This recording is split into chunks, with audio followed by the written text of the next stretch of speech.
RMB, question d'actualité. RMB matin 7h15, on retrouve Jean-Marie Auclair et ses invités. Et c'est dans 10 jours qu'on aura une idée grandeur nature des qualités du boulodrome Christian Fasino au d'Iéna avec l'organisation d'une première compétition.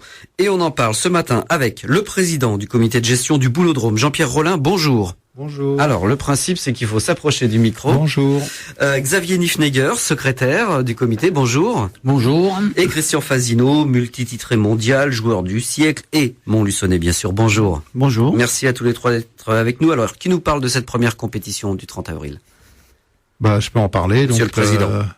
Le 30 avril, ça sera la première compétition, ça sera nos vétérans. Oui. Donc 32 équipes.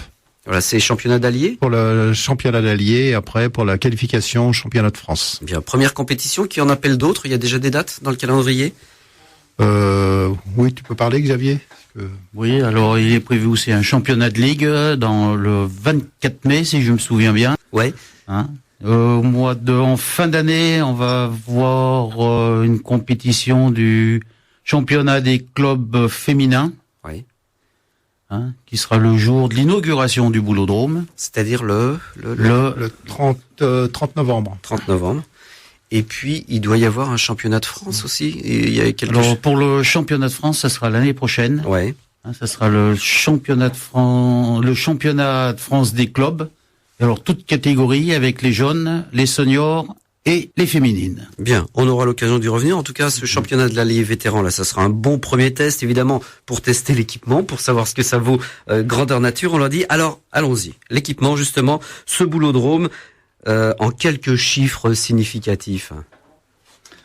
Alors, le boulodrome, il mesure 131 mètres de long par 30 de large, ce qui fait une superficie d'environ 4500 mètres carrés. Un demi-hectare. Voilà, dont les aires de jeu, 3162 mètres carrés. Le reste, c'est la circulation, les places assises et les dépendances. Sa capacité de 4500 personnes. Les spectateurs assis sur banc sont de l'ordre de 351, dont 21 places pour les personnes à mobilité réduite. Spectateurs assis sur tribune, 136. Et le total, qui fait un total de places assises de 487. Ça, c'est pour l'intérieur du boulodrome. À l'extérieur, alors? À l'extérieur, donc toujours pareil, 64 jeux, plus une tribune de 650 places. Voilà. Donc, c'est le plus grand du monde. Ça, on peut le certifier aujourd'hui. Ça a été dit comme ça, en tout cas. C'est ce que l'on dit, oui. Le plus grand du monde, peut-être, je pense plus grand de France, oui, c'est sûr, mais du monde. On a revu un petit peu à la baisse, alors. Je pense un boulodrome qui reste fixe. Ouais. Bon, c'est sûrement le plus grand du monde. Ouais. Bon, il y a des plus grands, mais qui sont juste pour des compétitions. D'accord. 2,8 millions d'euros, le 2,8 millions d'euros, c'est toujours ça, on tient l'enveloppe, là? D'après la mairie, oui. Oui, d'accord. Bien. Christian Fasino, vous les avez pratiqués dans le monde entier, vous, ces boulodromes. Est-ce que vous confirmez que c'est un des plus grands? Oui, je pense que c'est l'un des plus grands au niveau de la France, quoi. Oui.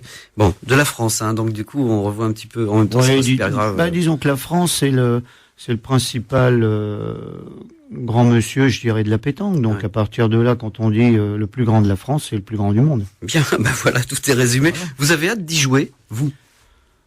Oui, disons que je l'ai déjà commencé à jouer, donc simplement à l'entraînement. Et donc il y a des choses un petit peu à remettre en ordre au niveau du terrain. Ouais. Par exemple, le sol, c'est du gravier? Ouais, disons que le gravier c'est bien, mais il y en a un petit peu trop, donc peut-être qu'à la longue ça.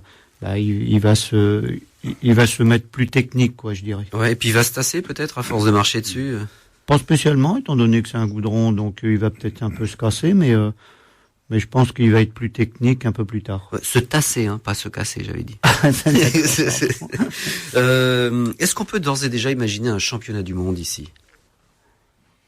Oui, pourquoi pas. Ouais. On a quand même l'envergure et la place de produire un championnat du monde, parce que championnat du monde, ça représente 50, 60 équipes, donc ça revient bien moins qu'un grand national ou qu'un championnat de France. Bien. On aura là aussi l'occasion d'y revenir. Alors, le comité de gestion, président, quel est son rôle? Ça sert à quoi un comité de gestion d'un boulodrome? Le comité de gestion, il porte bien son rôle, c'est faire la gestion de tous des clubs. Oui. C'est-à-dire que vous représentez les clubs, en fait, c'est ça?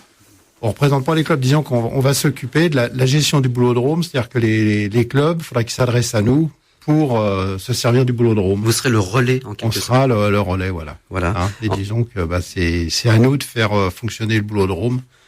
Donc, sachant que le boulodrome, il faut quand même trouver 40 000 euros à l'année, quoi. Ouais. Alors, comment vous allez trouver ces 40 000 euros? Ces 40 000 euros, on va les trouver avec des entrées. Oui. Disons que les joueurs payeront une participation quand ils joueront sur le terrain. C'est-à-dire que chaque fois qu'un joueur voudra venir, il paiera? Qui paiera, oui. Ah oui. Disons qu'il faut bien trouver l'argent quelque part. Oui. Et après, avec nos partenaires, on va trouver des partenaires. Bon, mais il paiera combien pour aller jouer au boule? On a fixé au départ, comme ça, on a fixé 1,50 € par joueur. Voilà. Mais il pourrait y avoir un forfait pour l'année, peut-être, pour ceux qui viennent très régulièrement, je suppose. Il y aura des forfaits pour le club des Marais et le club de l'Abattoir. Ouais. Ça sera leur terrain d'entraînement et puis leur terrain d'attache. Voilà. Pour les clubs, donc, pour ces clubs-là, on paiera un forfait, et puis les autres, ceux qui viennent en individuel, leurs clubs paieront chaque fois. C'est-à-dire qu'il y aura une caisse. Disons qu'ils payeront le jour des concours, quand il y aura un concours officiel. Ah, mais pour s'entraîner. Mais pour s'entraîner, non. Les entraînements, après, il y aura un droit d'entrée au boulodrome. Ouais. Et après, ils pourront s'entraîner. Pour l'année. Pour l'année. Bien. C'était ça le sens de ma question, en fait. Vous parliez de fonctionnement. Donc, les frais de fonctionnement, c'est quoi? C'est les fluides, l'électricité, eau? Alors, c'est, tous les fluides, électricité, eau, gaz. Oui. Et puis, tout l'entretien. Bon. Il y aura un salarié sur place? Non, c'est pas envisagé pour l'instant, parce qu'il faut déjà qu'on trouve 40 000 euros. Ouais. Après, un salarié, ça augmente tout de suite. Ouais. Donc, comme les subventions, on a de plus en plus de mal à les trouver. Donc, on va déjà fonctionner la première année comme ça. Ouais. Et après, ça veut dire que on envisagera. Ce sera du bénévolat, les gens viennent. Pour l'instant, c'est du bénévolat. Bien.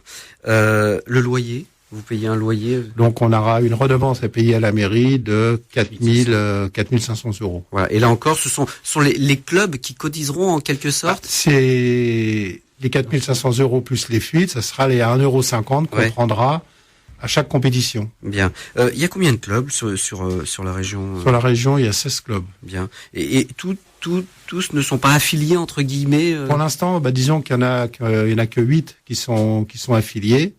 Et les autres clubs, ils attendaient un peu de voir. Bon. Donc, il y avait le règlement à faire, on a fait le règlement, on a commencé à fixer des bases. Donc, après, on va le présenter. Et bon, on espère que les 16 clubs vont adhérer au comité. Bien, donc on répète, 1,50 € pour jouer en compétition. En début d'année, donc on paye, mais c'est sans doute par le biais des clubs, une sorte de cotisation qui sera de combien? Je sais pas si on l'a. Disons qu'on l'a fixé, ça sera 100 ou 200 euros. Par club?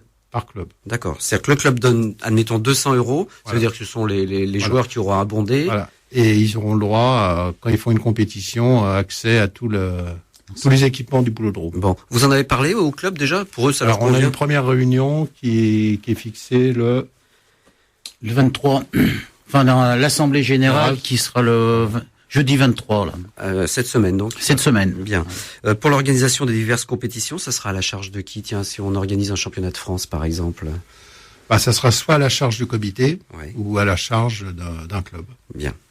Alors, il vous a pas échappé que ce boulodrome a fait encore causer, en bien et en mal. Comment vous situez-vous les uns les autres par rapport à cette polémique? Xavier Niffnegger, allez-y. Comme beaucoup de nouvelles structures, il y a toujours des critiques. Il y a des bonnes critiques, il y a des mauvaises critiques. C'est sûr que le boulodrome, faut bien se dire que c'était la dernière année pour l'avoir, ce boulodrome, parce que l'argent allait partir pour un autre sport. Donc c'est très bien qu'il soit fait depuis le temps. Ça fait au moins 35 ans qu'on l'attend. Christian, qui est là. C'est le côté, en fait, le côté un peu surdimensionné, qui fait causer. Qu'est-ce que vous en pensez, Christian? Non, mais je pense que pour faire de belles manifestations, il fallait un grand, quoi. Hein. Même au niveau, si on fait une comparaison avec le parc des Expos, on pourra pas faire un 512 comme on faisait au parc des Expos. Donc c'est vrai que déjà c'est un minimum. Pour moi, faire 256 déjà ça va pas être facile en hiver. Donc c'est un minimum, quoi. En fin de compte, hein. À la place d'en faire un petit, c'est comme tout, vaut mieux prévoir plus grand et puis après on essaye d'organiser donc des manifestations en fonction. Président, sur la polémique. Moi, je sais pas quoi trop dire, hein, parce que... Il le fallait, ce boulot. Il vaut mieux voir pour moi, il le fallait, parce que depuis le temps qu'on en parle, tous les clubs en parlaient, et puis maintenant qu'il est là, c'est vrai que bon, maintenant, les gens, ils veulent bien ce boulodrome, mais ils veulent pas payer, quoi. Ouais. Mais en tout cas, vous sentez la hâte des joueurs d'aller le tester? Oui, quand même, oui, ça. Oui, les joueurs, ils en parlent assez quand même, en bien ou en mal, mais... Je pense que tout le monde a hâte, et puis de voir surtout la structure, parce que bon, on a fait le tour du monument, quoi, je dirais. Donc c'est vraiment joli, quoi. Bien. Et puis c'est l'usage qui justifiera finalement, c'est le temps qui fera son œuvre. Et puis d'après ce que j'ai compris, mieux vaut voir le verre à moitié plein qu'à moitié vide. Voilà. C'est en tout cas la façon dont je ressens les choses. Voilà, je rappelle que donc le 30 avril, c'est-à-dire à la fin de ce mois, dans moins de 15 jours, il y aura ce championnat d'alliés vétérans triplette. Oui, Xavier, en 20 secondes. En 20 secondes. Alors, pour le mot de la fin, moi, je compare le boulodrome au Dismude, qui est un bâtiment de projection de commandant de la Marine nationale, qui parcourt la Méditerranée, tous les océans.